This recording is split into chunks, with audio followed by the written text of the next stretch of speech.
The fact that it takes you 20 minutes to admit that a lot of the Bible is filled with barbaric nonsense. I don't think it took me 20 minutes to admit that. Well, we'll go to the tape on that. These things matter. These things matter.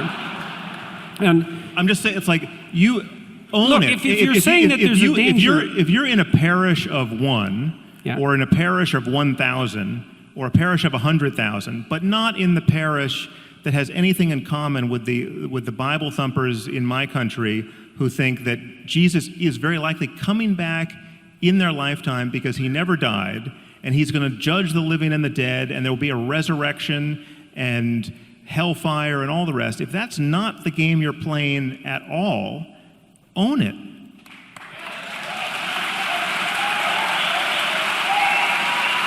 Why are you all applauding about that? It's like, what do you mean own it? It's like, I already made my claim. It's like, I'm not playing a religious fundamentalist game, so what's all the applause about? So I don't understand that. The people who joined ISIS thought that it was absolutely kosher to take slaves, to take sex slaves, and I mean, they were even their use of their sex slaves was conducted as a sacrament, and that's not an accident. I mean, they were praying over the Yazidi girls before they raped them. So this is not unlike what many people expect. It's not that this doctrine is being used as a pretext for people who would otherwise do terrible things like take sex slaves and rape them. And so there's no net damage being done here by this belief system. No, these are, I would argue, in many cases, psychologically normal people who are simply convinced of the absolute veracity of these ideas. And in this case, the perfect example of Muhammad as the most self-actualized human who's ever existed. And what did Muhammad do? Muhammad took sex slaves.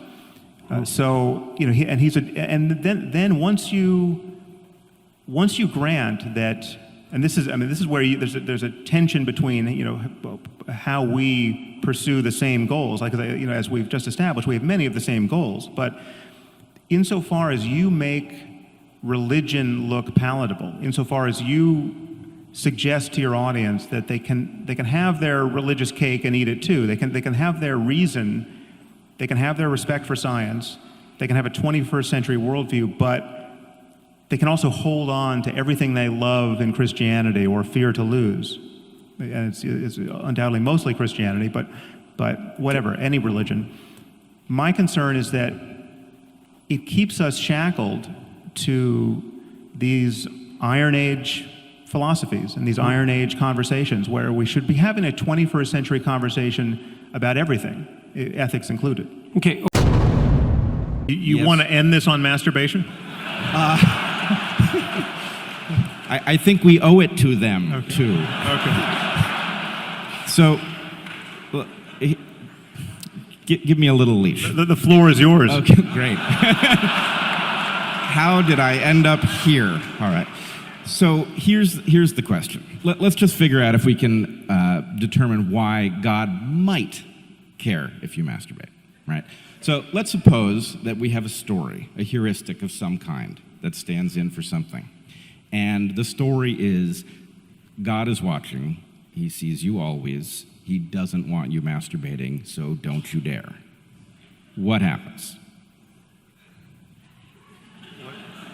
What happens? Yeah. Well, it's a rather ineffectual You sure? idea. Yeah. Well, I mean, you don't think that story prevented lots of people from masturbating? Well, no, but I think the reality was that you had people masturbating and feeling terrible about it, and you had a whole layer of sexual neurosis that got grafted onto human psychology unnecessarily. Okay, I mean, Christianity has a certain typology of sexual hang-uppery, which the tantrics don't have. So if I understand you correctly, you are agreeing that a certain number of people will have masturbated. Some of them joined the priesthood and raped little boys. I mean, that's all of a piece. Let's not go there. Let's stick with the topic. So a certain number of people will have masturbated. They will have thought. Honestly, it's the same topic. I mean, the taboos around masturbation, the taboos around sexuality prior to marriage, the taboo around divorce, all of the taboo around out-of-wedlock birth, the ideal of celibacy in the priesthood, all of that is just a diabolical machine of needless sexual conflict and misery. No, hold on. But yes, okay. You have to take diabolical out of there. How's the whole flood of pornography thing working out for you? I will grant you that there is some interpretation that takes supernatural principles and magic and otherworldliness out of the equation here that gets you some wisdom in the heuristic. Yes, if you're masturbating all the time, you're not satisfying your monogamous relationship with your wife or husband. We don't even need to go there. You're not procreating, and we want children. Let's just agree that a certain amount of masturbation was prevented by that story, which made people fear the consequence of them engaging in it, which would result in, I'm pretty sure, less masturbation, which means that in seeking a release, which we are physiologically programmed to seek, one might end up looking in a more urgent fashion for a mate. Right. So it's are we going to enforce monogamy? Is that no. So look, I'm trying to take you somewhere. I think there is a way that we can rescue some important part of what both of you are saying that can now be reconciled, and then there's a bitter pill for each of you.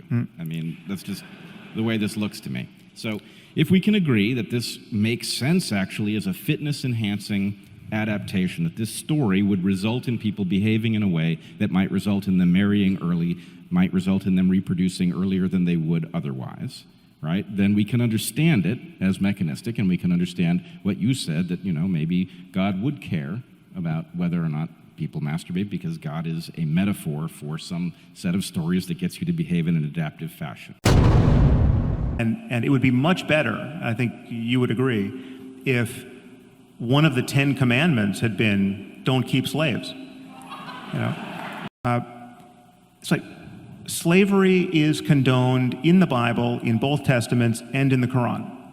There's no getting away from that. Now you can say, well, it's not the central thrust of any of these books, but if you go to the books and try to figure out what the creator of the universe wants with respect to the owning and needless immiseration of other people, right? He expects you to keep slaves, and he's told you how to do it. And it would be much better, I think you would agree, if one of the 10 commandments had been, don't keep slaves. I mean, there's certainly one we could swap out for that one. And so that way, it would have been much easier for Christians to have fought against slavery. And it's much harder for Muslims, frankly, to fight against it now. The problem is that there's a point I made, I think, in my first book, is that the doors leading out of this kind of fundamentalism don't open from the inside. They get bashed open from the outside. And it's humanism, and it's secularism, and it's scientific rationality that has exerted such pressure, such winnowing pressure on Christianity, now for multiple centuries, that's why we're not encountering the Christians of the 14th century on a daily basis. I mean, we are essentially encountering Muslims of the 14th century, not only in the Middle East, but in our own societies, in terms of their intuitions about how we should all live, right? I mean, the fact that 0% of UK Muslims think homosexuality is acceptable, right? 0%. I mean, there's almost no question you can come up with where we could poll this society and say, do you think that the a lizard king is living in the Oval Office? You never get a 0% response to any poll question, right? But if you ask Muslims on the streets of London, is homosexuality morally acceptable? Apparently, you can find no one who says it is. That's shocking, and it's not an accident, right? And it would be much easier if the book actually said, you can love anyone you want, and it's not a problem. It is shocking, but I think there's a reason that you keep finding yourself at Islam, which may be the slowest to update for reasons that may be ancient. You're making this harder than it is, and my concern is why. right? Well, I Because- don't think I am, Sam, because I think that the fundamental message in the New Testament, for example, is that So then each you acknowledge that individual the is- Old Testament, so Jews are in possession of a book that has some diabolical passages that would be better left out. You're not going to offend me. I'm it's Jewish. Not, You can- it's not like it's look in the Old Testament itself, in the Jewish Bible. There's also the seeds of the same tension. So, for example, there's a tension, and this should be a tension that's of interest to you because you've stated quite clearly in your book, in the Moral Landscape, that you don't want to throw the baby out with the bathwater with regards, at least to religious phenomenology. You said that, for example. I still consider the world's religions to be mere intellectual ruins maintained at enormous economic and social cost, but now I understood that important psychological truths could be found in the rubble. Well, I'm trying to find the important psychological truths in the rubble. But we have to decide also if we agree about that. Like, are there important psychological truths to be found in the rubble? Oh, absolutely.